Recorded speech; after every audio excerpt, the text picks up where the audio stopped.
Life could be a dream. Life could be a dream. Assalamualaikum warahmatullahi wabarakatuh. Gimana kabarnya semuanya? Semoga baik-baik saja ya. Oke, pada video kali ini kita akan belajar mengenai konstruksi politik dan dominasi pengetahuan.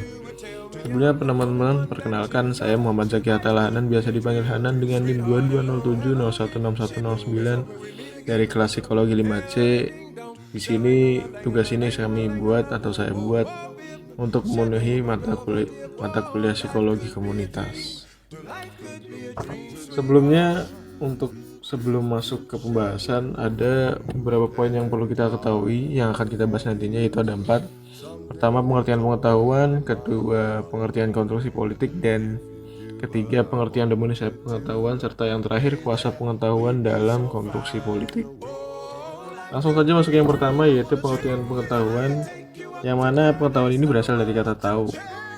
Jadi dalam KBBI, kata tahu ini memiliki arti yaitu kayak sudah melihat, menyaksikan, mengalami, dan ya sebagainya lah. Intinya mengenal dan memahami hal tersebut. Sementara menuntut dari sini bahwasanya mendefinisikan pengetahuan itu sebagai salah satu atau segala sesuatu yang diketahui berdasarkan pengalaman manusia itu sendiri, dan pengetahuan akan bertambah sesuai dengan proses pengalamannya. Jadi pengetahuan itu nantinya sesuatu yang diketahui manusia, tapi bisa dikembangkan lagi ke depannya berdasarkan pengalaman yang akan didapatkan. Menurut Bloom, pengetahuan itu merupakan hasil dari tahu akan sesuatu hal, dan ini terjadi setelah seseorang itu melakukan penginderaan. Penginderaan terjadi melalui panca indera seperti mata, lidah, dan panca indera lainnya lah. Bagian besar pengetahuan manusia ini diperoleh melalui mata dan telinga. Bahwasanya kayak kalian bisa tahu ini meja dengan melihat, bahkan bisa tahu itu meja dengan mendengar, kurang lebih seperti itu.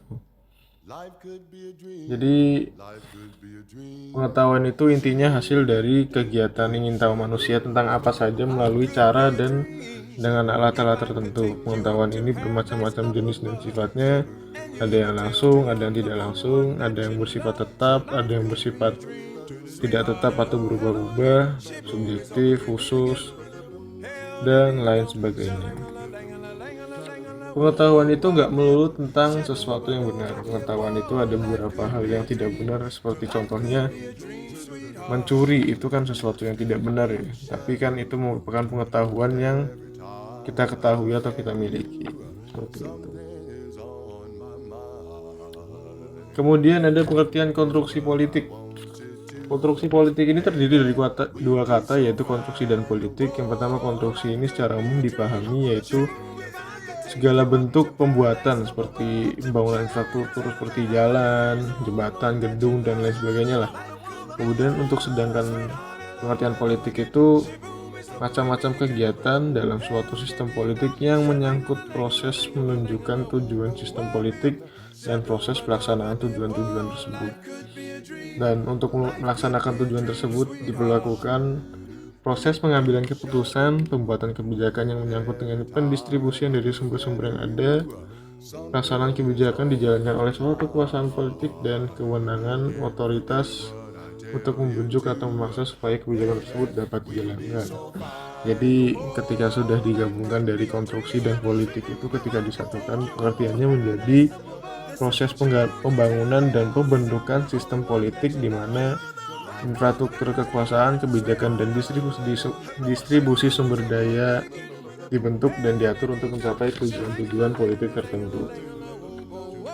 Dalam konstruksi politik, keputusan yang diambil, kebijakan yang dibuat, serta distribusi kekuasaan dan sumber daya melibatkan pelaksanaan otoritas dan kekuasaan politik untuk memastikan bahwa tujuan-tujuan tersebut tercapai, baik melalui bujukan maupun pemaksaan.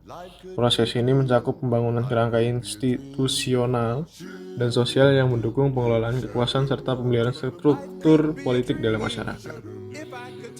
Kita masuk ke pembahasan berikutnya, yaitu pengertian dominasi pengetahuan. Dominasi pengetahuan sendiri itu proses di mana kelompok atau kumpulan tertentu atau aktor tertentu itu biasanya memiliki kekuasaan politik, ekonomi, sosial, dan mengontrol serta mengendalikan produksi, distribusi, dan penerimaan pengetahuan dalam masyarakat. Proses ini dilakukan untuk memperkuat kepentingan kelompok yang mendominasi dengan mempengaruhi cara berpikir, norma, serta pandangan masyarakat terhadap suatu isu atau realitas. Jadi kalau yang biasa terjadi itu dominasi pengetahuan itu melalui media, dan ya banyak sih, ada media, pendidikan, kebijakan publik. Cuman yang sering kita lihat tuh mungkin media ya, kayak media kan berperan sebagai alat kelompok elit untuk menyebarkan informasi nih. Jadi informasi itu tuh sebelum disebarkan tuh difilter, jadi biar kelihatannya tuh baik-baik aja gitu, makanya kan disebut dominasi pengetahuan. Sementara itu untuk sistem pendidikan dikendalikan untuk mengajarkan satu sudut pandang yang dianggap resmi atau benar oleh pemerintah nih. Seperti kasus pengajaran sejarah pada masa Orde Baru di Indonesia memperkuat narasi negara mengenai peristiwa G30 SPKI. Ya itulah pokoknya. Terus ada juga contoh kayak yang teman-teman pasti tahu, bahwasanya kita kan dulu diajarin kalau bikin jalan itu, yang bikin jalan oleh penjajah itu kan gak dibayar ya. Nah itu kan dominasi pengetahuan yang dibikin oleh pemerintah atau penguasa atau pemenang di negara ini gitu. Cuman pada nyatanya ya, meskipun kita belum tahu bukti yang benar, bukti yang ada, cuma pada nyatanya ternyata mereka itu dibayar, cuma dititipin ke bupati atau penguasa, yang penguasa tersebut kemudian ya korupsi, diambil lah haknya dan lain sebagainya. Itulah kenapa disebut dominasi pengetahuan. Bahkan ya pendidikan kita saja didominasi oleh mereka ya. Kita langsung masuk ke pembahasan berikutnya. Ini ada kuasa pengetahuan dalam konstruksi politik. Di sini tuh ada dua, ada yang politik langsung, ada yang politik tidak langsung. Sebelumnya kuasa pengetahuan itu dalam konstruksi politik merujuk pada bagaimana pengetahuan digunakan untuk membentuk, memengaruhi, dan mengendalikan proses politik, baik secara langsung maupun tidak langsung. Dalam konteks ini, kuasa pengetahuan bisa dipahami sebagai kemampuan individu, kelompok, atau institusi untuk menguasai sumber informasi dan mendistribusikannya dengan cara yang menguntungkan kepentingan politik tertentu. Berikut adalah beberapa contohnya. Yang pertama ada pengertian kuasa pengetahuan dalam konstruksi politik langsung. Kita langsung ambil contoh pada pendidikan politik. Pendidikan politik ini merupakan cara langsung di mana negara atau pemerintah menanamkan ideologi dan pemahaman politik kepada warganya. Dalam banyak negara, kurikulum pendidikan mencerminkan narasi resmi yang diinginkan oleh pemerintah untuk menciptakan kepatuhan dan loyalitas kepada negara. Pendidikan politik di Indonesia memainkan peran penting dalam membangun kesadaran politik masyarakat, khususnya pada daerah pasca reformasi, di mana kebebasan berbicara dan pendidikan politik lebih dibuka dibandingkan sebelumnya. Yang kedua ada penggunaan data dan informasi dalam kebijakan. Pengetahuan ilmiah dan teknis seperti data statistik, riset akademis, atau survei publik secara langsung digunakan untuk merancang kebijakan publik. Pada contohnya seperti pandemi COVID-19, di situ data-datanya, riset, dan survei publik itu digunakan untuk menemukan solusi di mana bagaimana kebijakan yang pas, kebijakan yang cocok untuk menangani pandemi COVID-19 itu. Jadi pemerintah menggunakan riset epidemiologi untuk menentukan langkah-langkah pembatasan sosial. Kemudian yang kedua ada kuasa pengetahuan dalam konstruksi politik yang tidak langsung. Di sini ada tiga. Yang pertama, pembentukan wacana publik. Wacana yang berkembang di masyarakat seringkali dipengaruhi oleh media massa, institusi akademis, dan lembaga think tank yang memiliki kepentingan politik tertentu. Kuasa tidak selalu terlihat jelas melalui kebijakan, tetapi tersebar dalam wacana yang menentukan apa yang dianggap sebagai kebenaran. Media massa di Indonesia sering dikuasai oleh segelintir elit politik, memengaruhi opini publik mengenai berbagai isu politik seperti korupsi dan pemilihan umum. Yang kedua ada hegemoni budaya dan ideologis.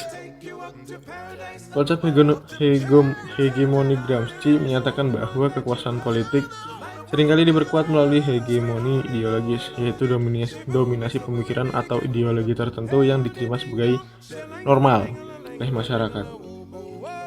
Neoliberal secara tidak langsung masuk dalam kebijakan ekonomi Indonesia melalui pengaruh lembaga internasional seperti Bank Dunia dan IMF. Pengetahuan yang disebarkan oleh lembaga-lembaga ini meskipun tidak selalu dipaksakan secara langsung menciptakan pemahaman bahwa kebijakan ekonomi neoliberal adalah solusi terbaik bagi perkembangan ekonomi nasional. Yang ketiga yaitu ada penerapan pengetahuan dalam diskursus global dan pengaruhnya di Indonesia. Pengetahuan tentang demokrasi liberal yang dikembangkan oleh negara-negara barat seringkali diadopsi dan diadaptasi oleh negara-negara berkembang seperti Indonesia. Meskipun tidak secara langsung dipaksakan, namun pengaruh dari diskursus global ini membentuk kerangka berpikir para pembuat kebijakan di Indonesia untuk menyesuaikan diri dengan model-model politik yang dianggap ideal oleh dunia internasional. Mungkin sekian presentasi atau pemaparan materi dari saya. Semoga semuanya bermanfaat buat teman-teman. Sebelumnya di sini ada sedikit quotes of the day. Quotesnya yaitu kegagalan bukan doa yang tidak dikabulkan. Inilah cara Tuhan untuk menguji keyakinan. Bisikan Alam, saya Zaki Hanan. Sekian, terima kasih. Wassalamualaikum warahmatullahi wabarakatuh.